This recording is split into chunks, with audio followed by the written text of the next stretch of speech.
Պարոն Վարդանյան, դուք նշեցիք, որ Սամվել Կարապետյանի հետ որևէ քննչական չեն իրականացվել, ըստ ձեզ ինչու է 53 քննիչներ, այդպես էլ նախաքննության ավարտ չեն հայտարարում, եւ երկրորդ հարցը, վերաքննիչ բողոքներ ներկայացրել եք նաեւ դուք պաշտպանական խումբը, ինչ հիմք, ինչ պահանջ ունեք եւ արդյոք դրանք բարույթ ընդունվել են թե ոչ։ Շնորհակալություն, հարգելի գործընկերներ։ Այո, 53 քննիչներից բաղկացած քննչական խումբը վերջին ժամանակահատվածը վերցնենք, թեև մինչ այդ էլ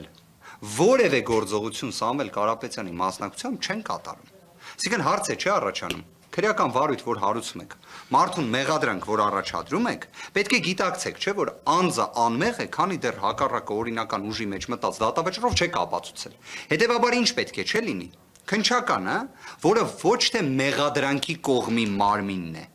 այլ ամբողջական օբյեկտիվ քննություն ապահովող մարմինն է, պետք է ինտենսիվ գործողություն անի։ Ակնհայտ է, որ այս դեպքում գործ ունենք պարզապես ձևական մեղադրանքի հետ,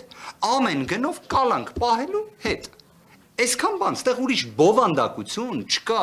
այլ հարց, որ 53 քննիչ փաստացի ներգրավված են այս հրեշավոր, չարամիտ, ամոթալի գործողության մեջ, որտեղ այո, նոյեմբերի 18-ի խափաման միջոցի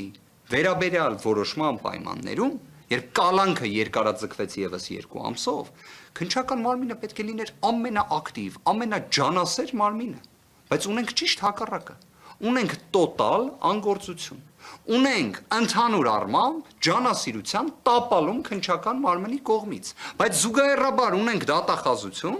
որը օրինակ կարողանում է հունվարի 5-ին ոչ թե հանձնարարական տա կամ չգիտեմ ցուցում փոխանցի քննչականին, որ ի վերջո օրինականության հսկողությունը ապահովելով նենց անեն, որ քննչականը տեղից շարժվի։ Ի վերջո ապահովի գործի ջանասիրությունը։ Փոխարենը ունենք, որ կարողանում են հասցնել վերաքննիչ բողոք մուտքագրել, ամեն գնով կալանք պահանջելու համար։ Հետևաբար, այո, որևէ գործողություն չի եղել Սամվել Կարապետյանի մասնակցությամբ։ Որևէ գործողություն չի եղել։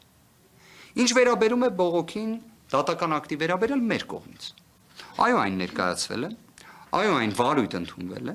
Եթե շատ հակիրճ ձևակերպենք, տրամաբանությունը հետևյալն է։ Մեր դիրքորոշումն է, որ այստեղ ընդհանրապես խափաման միջոց պետք է կիրառված չլինի։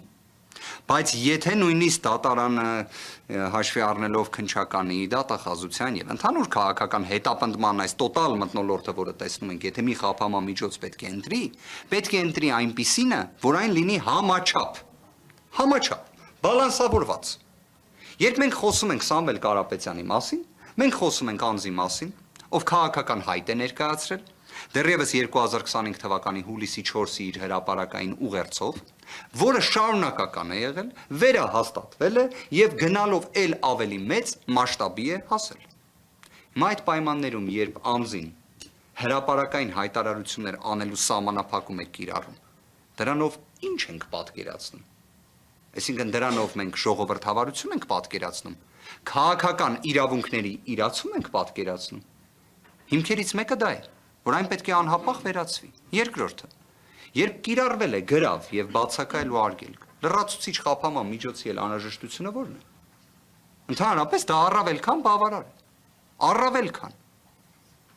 Հետևաբար մյուսը նաեւ ընդհանրապես դրա վերացումն է։ Տնային կալանք խափաման միջոցի մասին է խոսքը, որը եւս չափազանց ինտենսիվ խափաման միջոց է։ Եվ իդեպ այս ամենը ինչ որ իմաստով, հա,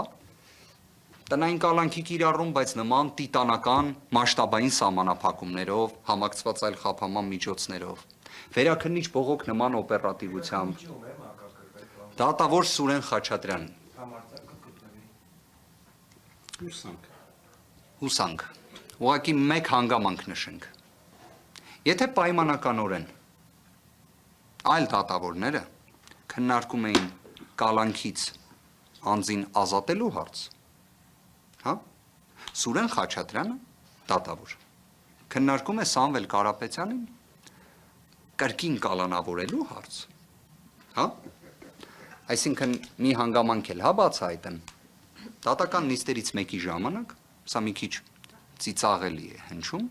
բայց ես սա ամենայն լրջությամբ եմ ասում, քննիչը եւ դատախազը հայտնեցին, որ իրենք ունեն անհանգստություն, որ եթե տնային կալանք կիրառվի Սամվել Կարապետյանի նկատմամբ, Սամվել Կարապետյանը կկարողանա լքել Հայաստանի Հանրապետությունը։ Այսինքն տնային կալանքից դուրս կգա եւ կլքի Հայաստանի Հանրապետությունը։ Եվ դա ասում էին ամենայն պատասխանատվությամբ։ Սամվել Կարապետյանը իդեպ դատական նիստի ժամանակ հենց թեև մենք այսպես ասած լրջորեն մոտենում էինք, որ իրավական հակափաստարկներ ներկայացնենք, Սամվել Կարապետյանը սկսեց ծիծաղել նիստի ժամանակ։ Դրանից հետո էլ մենք չհակադարձեցինք, որովհետև սա էլ երևի բացահայտենք, դատավորն է սկսեց ծիծաղել։ Այլարց իհարկե, ծիծաղեց, դրանից հետո կալանքը միևնույն է երկարաձգեց, բայց ինչևէ սա ուզում եմ ասեմ, որպես երևույթ այդքան ծիծաղելի են նման փաստարկները, բայց կարող է հիմա օրինակ քննիչը եւ դատախազը լսում են մեզ եւ ասում են ոնց թե իրենք դա շատ մեծ լրջությամբ եւ պատասխանատվությամբ էին ասում։ Դեկտեմբերի 30-ից Սամվել Կարապետյանը տնային կալանքի պայմաններում է, գտնվում է իր տանը։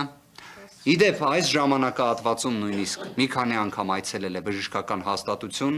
կրկին վերադառնալով իր տուն։ Հիմա սենց ստացվեց, հարգելի իրավապահներ, երևի թե այս անգամ էլ ընդունենք, որ սխալվել էիք, լավ կլինի իհարկե, դրանում վատ բան չկա։ Հիմա օրինակ իրենք ինչ էին ասում, գործընկերներ ջան, պատկերացրեք։ Ասում էին 2025 թվականի հունիսի 18-ից, որ Սամվել Կարապետյանի նկատմամբ եթե կալանք մի օրով էլ չկիրառվի, երկինքը փուլ կգա Հայաստանի Հանրապետությունում։ Իրավապահ համակարգը կտապալվի, չգիտեմ, արևը դուրս չի գա, խաղաղություն չի լինի, չգիտեմ, էլ ինչ կարելի է մի տենց ողբերգական մի բան պատմեմ, հա, տիտանական մասշտաբի։ Հիմա նենց ստացվեց դեկտեմբերի 30-ից կալանավորված չէ Սամվել Կարապետյանը։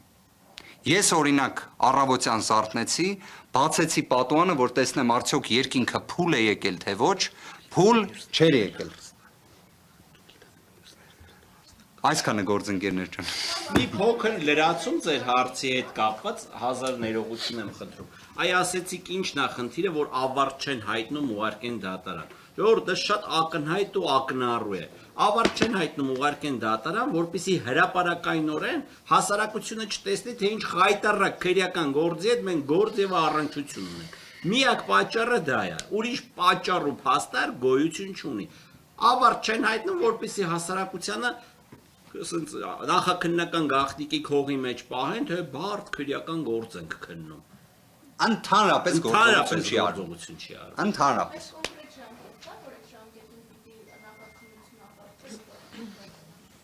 Տեսեք, դրանցից մեկի վերաբերյալ նույնիսկ, օրինակ կոչի դրվագը, չէ՞։ Հայտնի կոչի դրվագը։ Այդտեղ կարելի է ասել, մեր ձևով կմասնակցենք եկեղեցու պաշտպանությանը արտահայտություն։ Իդեպ այս ամենը հիմա առավել քան պարզ երևում է եկեղեցու նկատմամբ ճնշումների պայմաններում, թե ինչի համար էր պետք Սամվել Կարապետյանին իր հեղինակության, իր, այսպես ասած, ուժի դիրքերից հանդես գալու նաև հենց հարգանքից ելնելով հանրության եւ վստահությունից, ինչի էր պետք ամեն կերպ մեկուսացնել։ Հա, հիմա այդ ամեն ինչը շատ ավելի հստակ ու պարզ է երևում։ Հիմա կոչի դրվագով նախաքննության առավելագույն ժամկետը, առավելագույն, դա հանդիսանում էր 4 ամիսը գումարած 1 ամիս հնարավոր փորձաքննության դեպքում։ 4 ամիսը լռանալու արդեն ժամանակահատվածում քննիչը դատական նիստերից մեկի ժամանակ ասել էր, որ այստեղ ինչը փորձաքննություն անեն։ Սա էր իրենց դիրքորոշումը։ Մենք էլ կհիշեք, ներկայացրել էինք փորձաքննության եզրակացություններ փորձագետների կողմից եւ քննիչը իրականացրեց Հայաստանի Հանրապետության պատմության մեջ հերթական ամենաաբսուրդային գործողությունը, որովհետեւ որոշեցին, որ փորձագետերին պետք է ահաբեկեն, պետք է խուզարկեն փորձագետների բնակարանները, բջջային հեռախոսները, կանչեն ժամերով հարցաքննեն փորձագետերին եւ այլն։